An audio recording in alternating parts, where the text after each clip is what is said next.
तो देखिए, कहा जाता है कि युद्ध और राजनीति में टाइमिंग बड़े मायने रखती है। सवाल यह है कि अरविंद केजरीवाल के आरएसएस से सवालों की चुनावी टाइमिंग क्या है। मुख्यमंत्री पद से इस्तीफा देने के बाद अरविंद केजरीवाल ने दिल्ली के जंतर मंतर पर जनसभा की। अरविंद केजरीवाल ने करीब 20 मिनट स्पीच दी।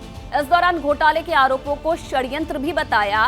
प्रधानमंत्री नरेंद्र मोदी और केंद्र सरकार पर जबरदस्त अटैक किए।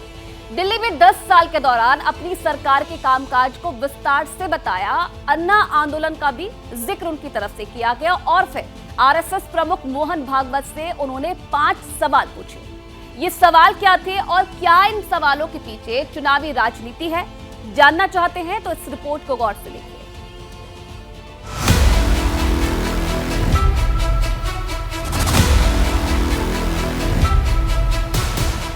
भारत माता की।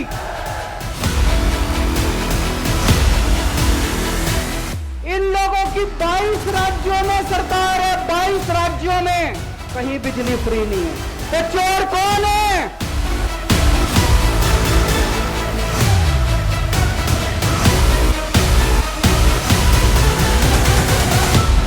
भारत माता की। दिल्ली वालों को फ्री बिजली दी, फ्री पानी दिया, अस्पताल बनाए, मोहल्ला क्लिनिक खुलवाए। अगर मैं बेईमान होता, क्या मैं दिल्ली में बिजली फ्री कर सकता था? क्या मैं महिलाओं का किराया फ्री करता? क्या आपके बच्चों के लिए स्कूल बनवाता? मुख्यमंत्री पद से इस्तीफा देने के बाद जब अरविंद केजरीवाल पहली बार जनता के बीच आए तो वादों और दावों की लंबी लिस्ट भी साथ लाए। 10 साल ईमानदारी से काम किया। मोदी जी को लगने लगा कि अगर इनसे जीतना है तो इनकी ईमानदारी पे चोट करो, इनको बेईमान साबित करो। तो प्रधानमंत्री जी ने एक षड्यंत्र रचा, आम आदमी पार्टी को बेईमान साबित करो। और षड्यंत्र रच के इन्होंने हमारे सारे बड़े बड़े नेताओं को एक एक करके जेल में डाल दिया। केजरीवाल उसी जंतर मंतर पर बोल रहे थे जहां 13 साल पहले अन्ना आंदोलन के बाद आम आदमी पार्टी वजूद में आई थी। लिहाजा उस दौर को याद किया, 10 साल के दौरान अपने काम गिनाए और फिर ये भी बताया कि मुख्यमंत्री पद से इस्तीफा क्यों दिया। मैंने इस्तीफा इसलिए दिया क्योंकि मैं ये सब करने के लिए, गंद करने के लिए नहीं आया था। मैं भ्रष्टाचार करने के लिए नहीं आया था। मैं सत्ता का लालच, सत्ता की भूख नहीं है मेरे को सीएम की कुर्सी की भूख नहीं है। मैं पैसे कमाने नहीं आया, देश के लिए आए थे, भारत माता के लिए आए थे, देश की राजनीति बदलने के लिए आए थे। दोस्त, दिल्ली शराब नीति केस में 13 सितंबर को जमानत पर बाहर आने के बाद केजरीवाल ने 17 सितंबर को सीएम पद से इस्तीफा दे दिया था। 21 सितंबर को आतिशी दिल्ली की नई मुख्यमंत्री बन गई। सियासत में सवाल उठे कि सीएम हाउस कब खाली करेंगे। केजरीवाल बोले, नवरात्र में शिफ्ट कर देंगे। मेरे को कई लोग कहते हैं, कैसा आदमी है यार तू, 10 साल राजनीति करी, 10 साल सीएम रह गया, 10 साल में तो 10 कोठियां बन जाती, 10 घर बन जाते, 10 प्लॉट बन जाते। मैंने कुछ नहीं कमाया 10 साल के अंदर, केवल आपका आशीर्वाद कमाया, आपका प्यार कमाया है 10 साल के अंदर। और उसी प्यार का नतीजा है आज जब मैं घर छोड़ूंगा, मेरे पास इतने लोगों के फोन आ रहे हैं, इतने लोगों के मैसेज आ रहे हैं, जी मेरा घर ले लो, मेरा घर ले लो, मैं किराया नहीं लूंगा, मेरा घर ले लो। श्राद्ध खत्म होने के बाद जैसे ही नवरात्रे शुरू होंगे, मैं सीएम आवास छोड़ दूंगा और आप में से ही किसी के घर आके मैं आपके साथ रहना चालू कर दूंगा। केजरीवाल ने पितृपक्ष के बाद मुख्यमंत्री आवास खाली करने की बात कही तो बीजेपी ने भी पलटवार में देर नहीं की। नैतिकता का तकाजा ये है, जिस दिन शराब घोटाले में दोषी पाए गए उसी दिन मुख्यमंत्री पद से इस्तीफा दे देना चाहिए था। अरे श्राद्ध में खाली करो, तुम्हारे जो पिताजी भी जो होंगे वो भी आपको दुआ देंगे कि भैया कम से कम इस बंगले से जल्दी निकल।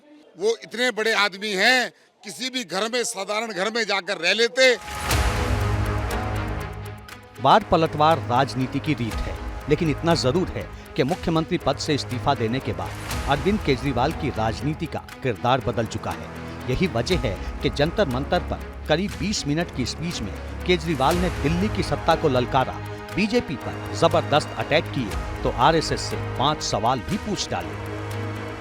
ये आरएसएस वाले कहते हैं हम राष्ट्रवादी हैं, आरएसएस वाले कहते हैं हम देशभक्त हैं। आरएसएस के प्रमुख हैं श्री मोहन भागवत जी। मैं पूरे सम्मान के साथ मोहन भागवत जी से 5 प्रश्न पूछना चाहता हूं। अरविंद केजरीवाल ने पूछा कि ईडी सीबीआई का डर दिखाकर मोदी जी सरकारें गिरा रहे हैं, क्या उससे सहमत हैं? मोदी जी ने सबसे भ्रष्ट नेताओं को बीजेपी में शामिल करवाया, क्या उससे सहमत हैं? जेपी नड्डा के बयान से आरएसएस दुखी है या नहीं? क्या 75 साल वाला नियम मोदी जी पर भी लागू होगा? आरएसएस की कोख से बीजेपी पैदा हुई है, क्या आज की बीजेपी के कदमों से सहमत हैं? अरविंद केजरीवाल यहीं नहीं रुके। इस दौरान केजरीवाल ने बीजेपी और आरएसएस के रिश्तों पर तीखा तंज भी कसा। आरएसएस बीजेपी की मां समान है कि नहीं है? क्या बेटा इतना बड़ा हो गया कि मां को आंखें दिखाने लग गया? जिस बेटे को पाल पोस के बड़ा किया, जिस बेटे को प्रधानमंत्री बनाया, आज वो बेटा पलट के मां को अपनी आंखें दिखा रहा है। मातृतुल्य संस्था आरएसएस, आज वो बेटा अपनी मातृतुल्य संस्था को आंखें दिखा रहा है। अरविंद केजरीवाल के इस बयान के बाद सियासत गरमानी थी। ऐसा ही हुआ। बीजेपी के बहाने केजरीवाल ने आरएसएस पर सवालों की झड़ी लगा दी। जवाब में बीजेपी ने भी सवाल पूछ डाले। अरे केजरीवाल जी, पहले अन्ना के सवालों का जवाब दे दो। कभी अन्ना से पूछ लो कि अन्ना कैसा लगा, तुम्हारा चेला चोर निकला, दारूबाज निकला, कमीशन खोर निकला। अन्ना भी तो तुम्हारा बाप समान है, एक भ्रष्ट मुख्यमंत्री। अन्ना के पास जाओ, अन्ना से पूछो, अन्ना कैसा लग रहा है? अन्ना कहीं दर्द तो नहीं हो रहा? अन्ना कुछ टूटा तो नहीं है? अब सवाल पूछने का टाइम खत्म अरविंद केजरीवाल।